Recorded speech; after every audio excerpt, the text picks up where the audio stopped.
Assalamualaikum warahmatullahi wabarakatuh. Alhamdulillahirabbil alamin. Wassalatu wassalamu ala asrofil anbiya'i wal mursalin wa ala alihi wa sahbihi ajmain. Sahabat Qur'ania dimanapun kalian berada, kita akan melanjutkan lagi pembahasan kita yang kemarin telah kita belajar bersama. Kita pelajari bersama, yakni seputar siwak, seputar membersihkan diri, ya. Jadi akan ada pembahasan pembersihan diri yang lain, termasuk motong kuku dan kesunahan-kesunahan yang lain dari Rasulullah. Kita sampai kemarin pada yustahabbu ayyastaka bisin nudiya bil ma'u. Atasnya lagi. Wa yasulu bikulli hasinin mil illa asba'ahu. Nah, itu. Namun sebelum kita mulai, kita perlu untuk hadiah Fatihah terlebih dahulu terhadap musannaf kitab Minhajul Qawim, kitab Al-Muqaddimah Al-Hadramiyah juga. Berarti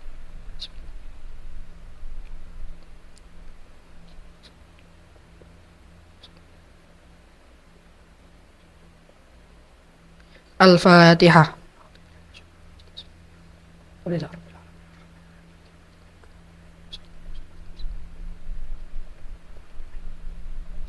Kuat nggih?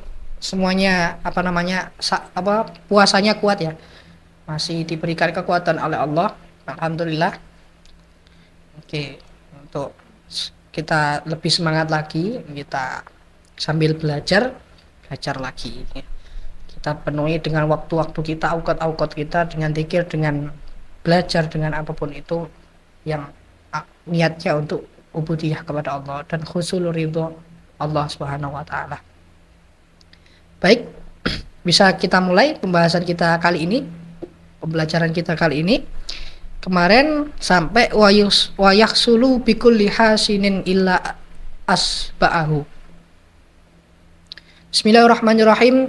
Wa yakhsulu, dan hasil, artinya hasilul faedah minas sunnah, hasilnya kesunahan bersiwak, bikulli hasinin illa asba'ahu, dengan setiap sesuatu yang mempunyai kriteria hasin itu bukan keras ya, mempunyai kriteria yang seperti sikat gigi.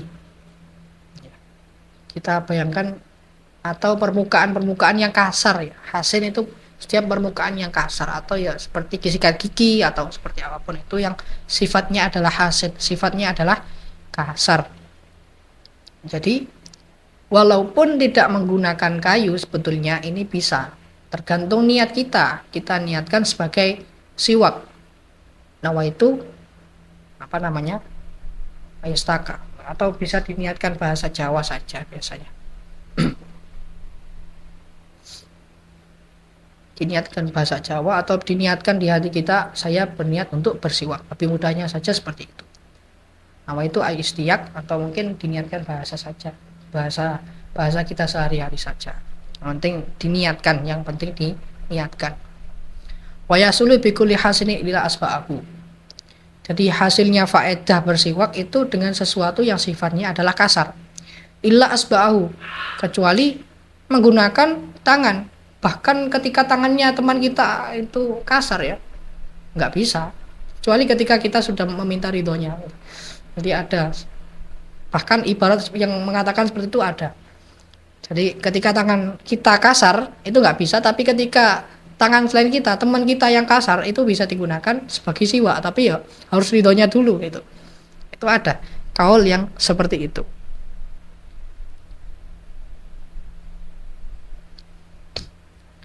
Wal araku aula tuman nahlu. Wal araku, dan kayu arok aula itu lebih utama, tuman nahlu, kemudian kayu nahl, kayu kurma. Wal araku aula summa an-nahlu. Kayu aroknya. Jadi biasanya yang digunakan untuk bersiwak itu menggunakan kayu arok. Menggunakan kayu arok. aula, itu lebih utama, atau memang asliyah kayu arok lah ini yang digunakan untuk alat untuk bersiwak. Kemudian kalau nggak ada suman nahlu, kemudian kalau nggak ada yang menggunakan kayu kurma, kayunya kurma, atau kayu-kayu yang lain yang sifatnya kasar, sifatnya bisa membersihkan, itu juga diperlukan juga. Wayasul, yang penting tadi wayasulu bikuli hasin, yang penting ya permukaan yang kasar, apapun itu permukaan yang kasar bisa kita niatkan sebagai siwak. Wayustahabu ayyastaka bibabisin, wayustahabu dan disunahkan ayyastaka seorang bersiwak bisin dengan setiap sesuatu yang kering, dengan sesuatu yang kering, nudia bilma, yang dibasahi dengan air,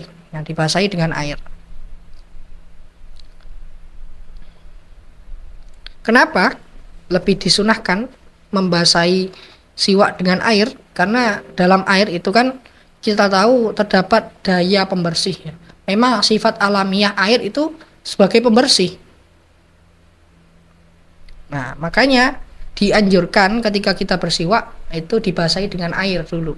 Dibersihkan dulu siwaknya, dibasahi air, kemudian kita pakai untuk bersiwak. Nah, karena sifatnya siwak kayu arok itu seperti itu. Jadi bisa menyerap air. Sifatnya bisa menyerap air dan juga ada bau khasnya, khas siwaknya gitu.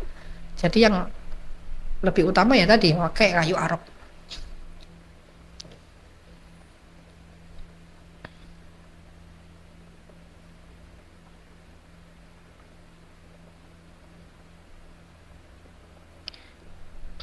Jadi kayu siwak yang dilembabkan, yang kayunya memang dilembabkan dengan sesuatu selain air, lembab dengan sendirinya, itu lebih utama dibandingkan yang basah alami.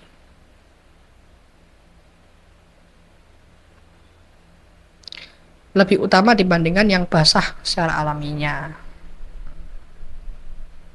Jadi harus kita perhatikan dulu ya, gimana kita cara membersihkan siwaknya ya. Ya bisa kita bersihkan dengan air biasa, bisa kita menggunakan air liur mungkin juga bisa, yang penting basah, atau ya sifat-sifat alamiah siwak ya biasanya ya lembab gitu, biasanya lembab.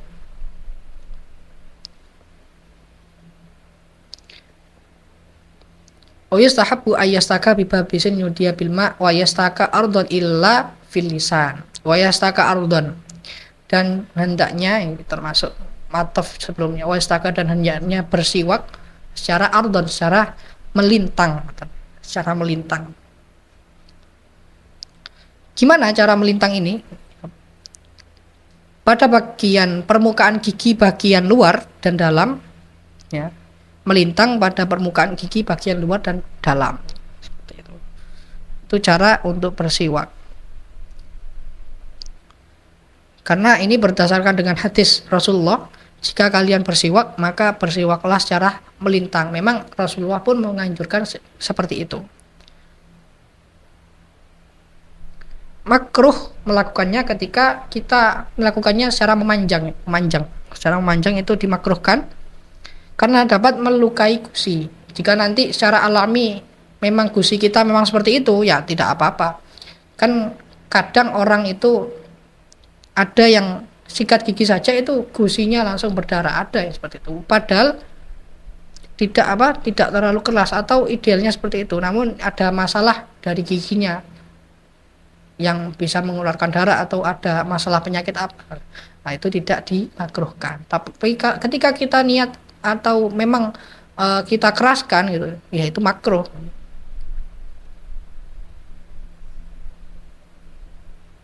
Tapi walaupun makruh tetap mendapatkan fadilah pahala itu ya. Walaupun makruh tetap pahalanya tetap.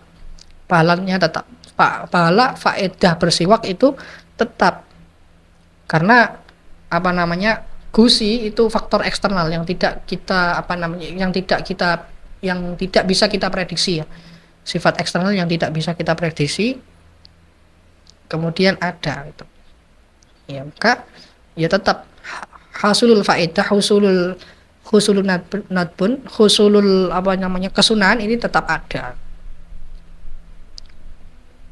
Wa istaka ardan illa fil lisan, kecuali di dalam lisan, kecuali di lisan kita, ataupun kecuali di di lidah ya, kecuali pada lidah. Jadi lidah tidak termasuk disiwaki ya, yang disiwaki adalah giginya, illa fil lisan, kecuali pada lidah.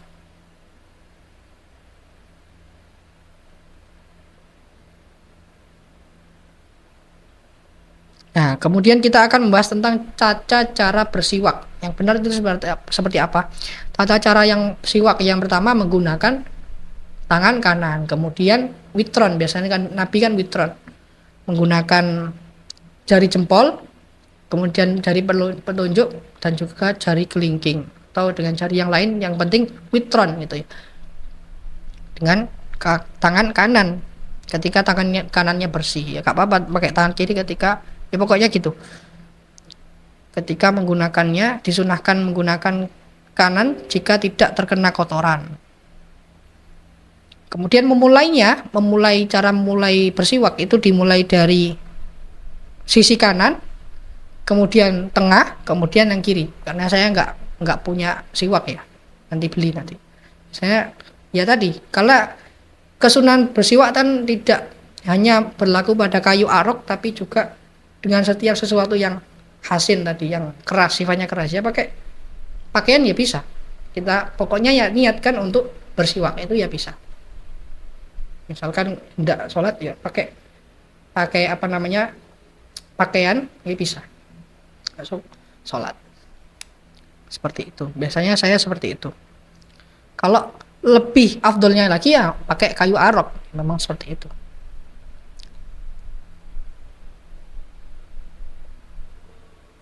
Ya, jadi caranya tadi mulai dari sisi kanan, kemudian tengah, kemudian yang kiri. Itu caranya bersiwak, dilakukan secara 3 kali.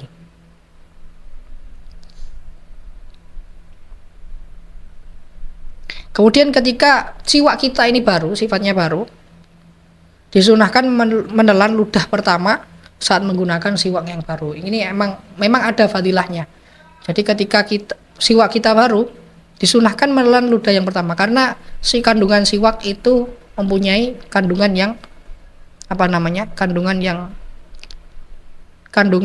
yang merupakan perlindungan dari segala penyakit, dawa likulli dawa, termasuk seperti itu. Nah, itu fadilahnya siwak. Makanya kan ada hingga saat ini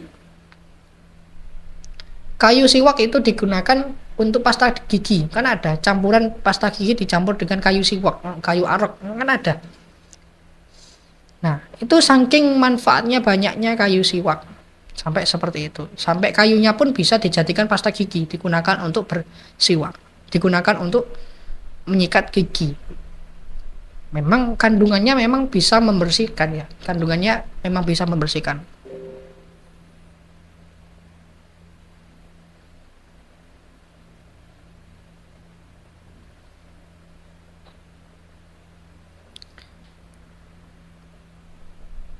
Kemudian ketika ada siwak milik orang lain, itu juga kita haram menggunakan siwak milik orang lain kecuali ada dugaan kuat atas izin orang tersebut. Nah, mungkin ada ketinggalan siwak milik orang lain kemudian kita pakai. Nah, itu kan wasop ataupun apa yang haram kita gunakan, wasbul manfaah.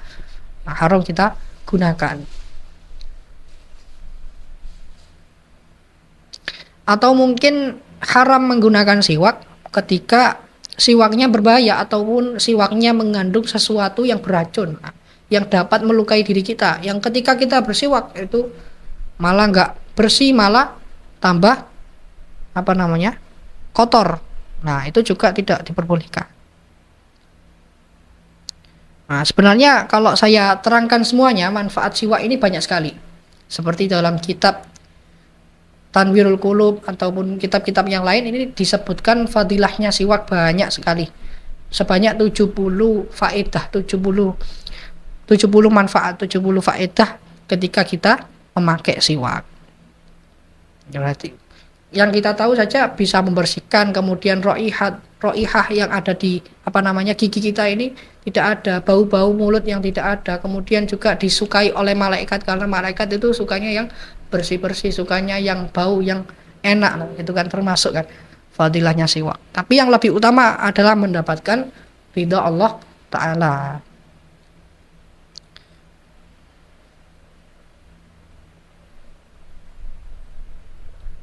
Kemudian keutamaan-keutamaan yang lain yakni mengingat syahadat dan juga mengingat kematian. Kenapa kok bisa mengingat kematian? Ya karena mengingat syahadat saat kematian. Dimudahkan oleh Allah. Jadi ketika kita sering bersiwak, kita akan mudah mengucapkan syahadat ketika hendak dicabut ruhnya oleh Allah. Nah, Allah sudah meridhoinya dan kebiasaannya bersiwak. Jadi lisannya ini enteng sekali mengucapkan kalimat syahadat. Mugi-mugi kita sama-sama seperti itu.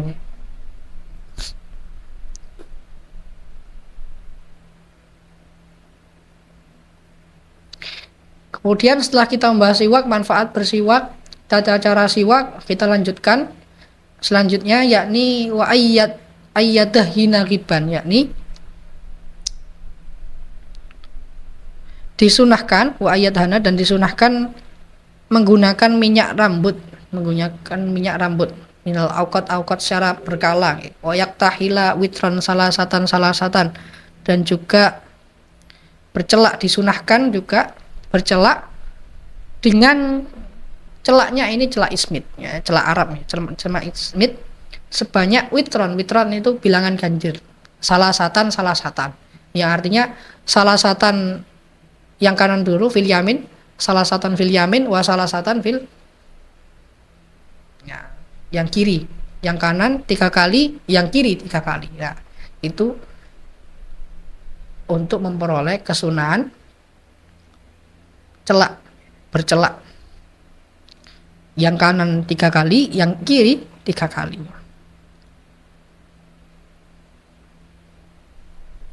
Kemudian lagi kesunahan yang selanjutnya wayakus saribah dan hendaknya seorang memotong kumis syarib, itu memotong kumisnya. Memotong kumisnya. Kesunahan yang selanjutnya memotong kumis. Seperti apa motongnya? Sampai kira-kiranya, saya nggak punya kumis ya, kira-kiranya itu ketika kumis sudah tebal dan menutupi bagian bibir, nah bibirnya ini sampai kelihatan merahnya atau kelihatan warna bibirnya.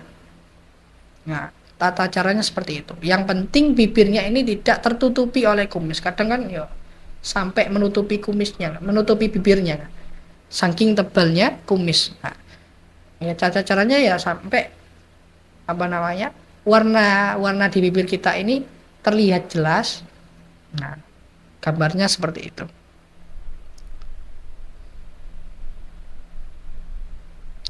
Kemudian kesunahan yang berikutnya, setelah memotong kumis,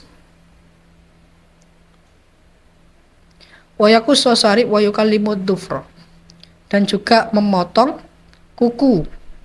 Nah, yang paling utama dilakukan pada hari Kamis, Senin, atau Jumat pagi. Itu 1 minggu berarti 3 kali memotong kuku. Bisa 3 kali atau di hari-hari tertentu ini. Bisa hari Kamis, bisa hari Senin, atau bisa di hari Jumat. Pagi sebelum Jumatan, sebelum melaksanakan sholat Jumat. Kemudian cara yang dianjurkan dimulai di mana? Dari mana? Dari telunjuk kanan terlebih dahulu. Telunjuk kanan terlebih dahulu, kemudian jari tengah, kemudian jari manis, kemudian kelingking, kemudian ibu jari. Jadi gini, gambarannya ini sampai ini. Ini sampai ini. Jadi caranya seperti itu.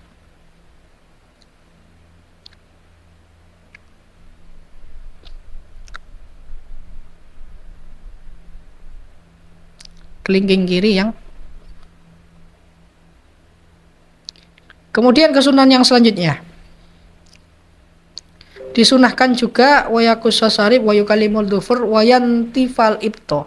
Ini disunahkan mencabut ya, mencabut bukan apa namanya, bukan memakai alat yang lain, tapi dicabut. Sebenarnya kesunahannya itu dicabut, bukan dipotong tapi dicabut. Karena kalau dipotong itu biasanya bulunya akan semakin tebal. Nah, berbeda dengan dicabut. Makanya dianjurkan di sini adalah dicabut, mencabut bulu ketiak. Wayazilu sya'ro al-anah, dan juga menghilangkan bulu-bulu yang ada pada kemaluan, itu juga disunnahkan.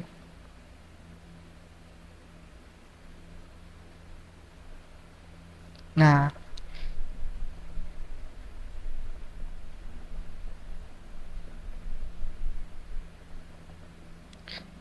ketika ada pertanyaan, apakah disunahkan ketika kita mencukur bulu ketiak, bukan dicabut tapi dicukur? Nah, gimana? Nah, ini ketika mampu ya dicabut ya. Ketika mampu dicabut, yang dianjurkan adalah dicabut. Kalau tidak bisa atau takut sakit ya, maka boleh untuk dicukurnya. Karena kesunahannya itu kan harus bersihnya. Bersih tadi, yang disunahkan adalah membersihkan. Jadi husulul sunnah, pahalanya itu tetap akan ada, walaupun dengan mencukur, walaupun dengan mencabut, itu pahalanya tetap ada. Namun yang lebih baik ya dengan menjabut bulu ketiak. Kesunahan yang selanjutnya wazilu sya'ro al-anah tadi, menghilangkan bulu kemaluan. Lah, yang paling baik bagi laki-laki ini, sahabat Qur'ania, yang paling baik bagi laki-laki ini dengan dipotong, kalau yang perempuan ini dicabut. Paling baik seperti itu.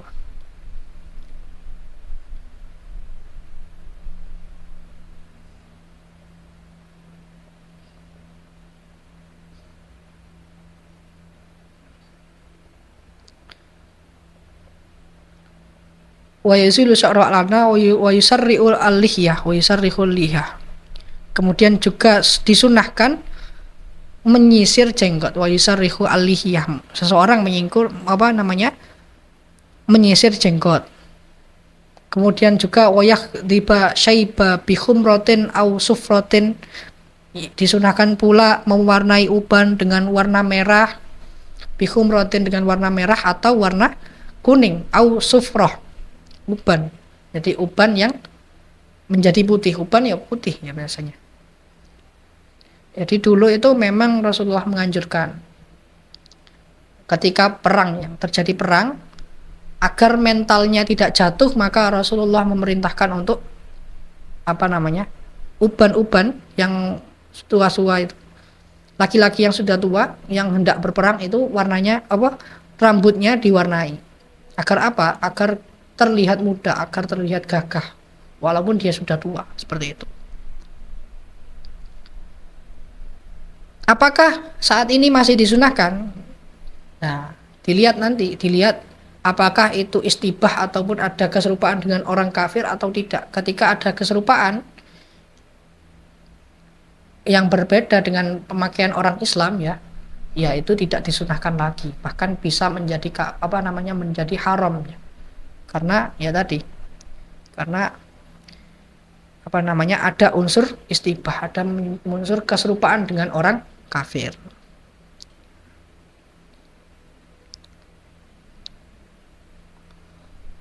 Wa yusari'u al-lihyah wa yakhtiba syaiba bi khumratin aw sufratin wa bil wal muzawajatu yadaha wa rijlaiha bil hina.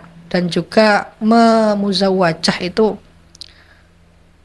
ketika muzawajah ya ketika telah menikah ya, muzawajah, perempuan yang sudah menikah muzawajah, untuk mewarnai tangan. Muzawajah yada warijlah bil khina, dengan khina atau dengan pacar.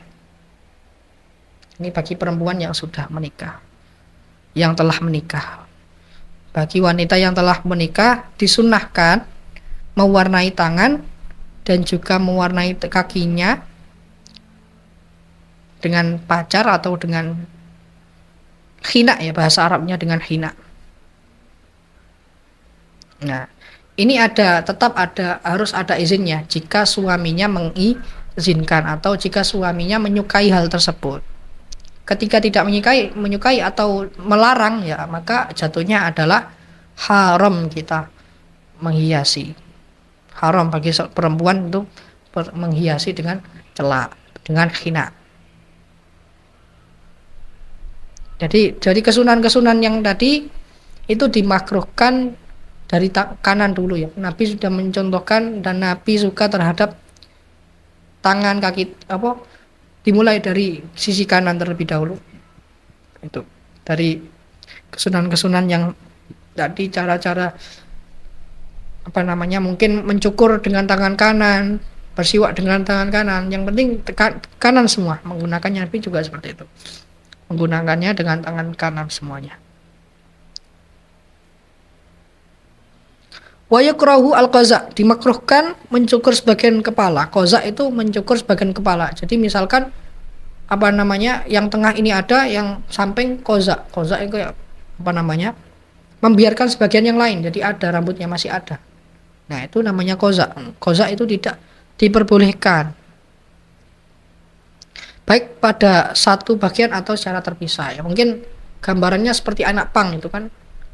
Yang atas masih ada, atas sampai sampai belakangnya ada, namun samping-sampingnya nggak ada semua rambutnya. Nah, itu tidak diperbolehkan. Jelas itu diharamkan, apalagi itu kebanyakan dipakai oleh orang-orang selain Islam. Wa yukrahu al-qaza, yang hukumnya makruh bisa saja nanti menjadi haram.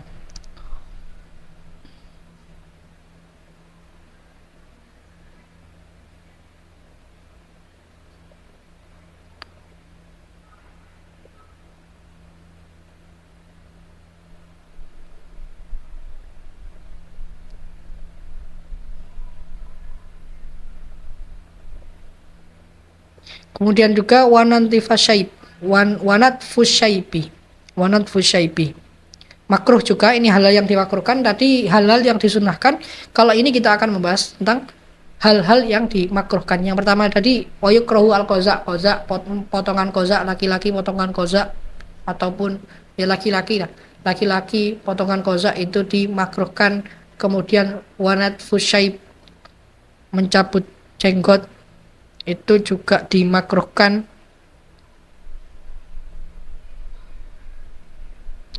Kemudian lagi wanatful lihyah, makruh mengenakan alas kaki.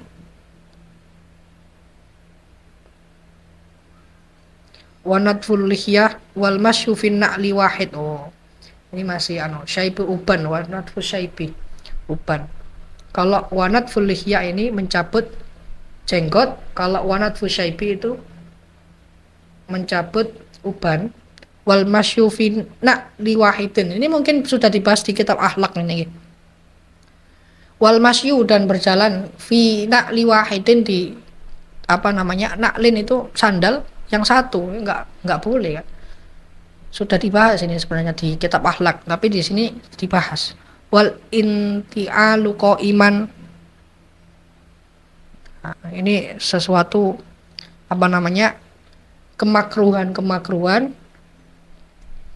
yang ada, yang hendaknya kita jauhi untuk dilakukan, seperti itu. Alhamdulillah, kita tadi sudah membahas tentang siwak, fadilah siwak, tata cara untuk bersiwak, tata cara untuk membersihkan diri, ya. Mulai dari membersihkan jenggot, mencukur jenggot, ataupun mencabut, ataupun apapun yang berkaitan dengan pembersihan, entah itu bercelak dan lain sebagainya, memotong kuku, memotong kumis, memotong apapun itu yang tadi sudah saya jelaskan, ya, itu yang menjadi titik poin di situ adalah agama Islam mengajarkan kita untuk membersihkan diri, karena Allah menyukai hamba-hamba yang bersih. Innallaha yuhibbul mutatahhirin, kan seperti itu. Jadi kita dianjurkan sebagai umat muslim untuk menjaga amal ibadah kita, terlebih juga menjaga badan kita agar bersih, agar bersih. Untuk pertemuan selanjutnya kita akan membahas tentang fasal fi furudil wudu. Nah, untuk fasal yang selanjutnya akan membahas tentang furudul wudu dan macam-macam manfaatnya, ataupun saya akan ceritakan di situ bagaimana hikmatut tasyri' berbicaranya. Ada hikmah di baliknya.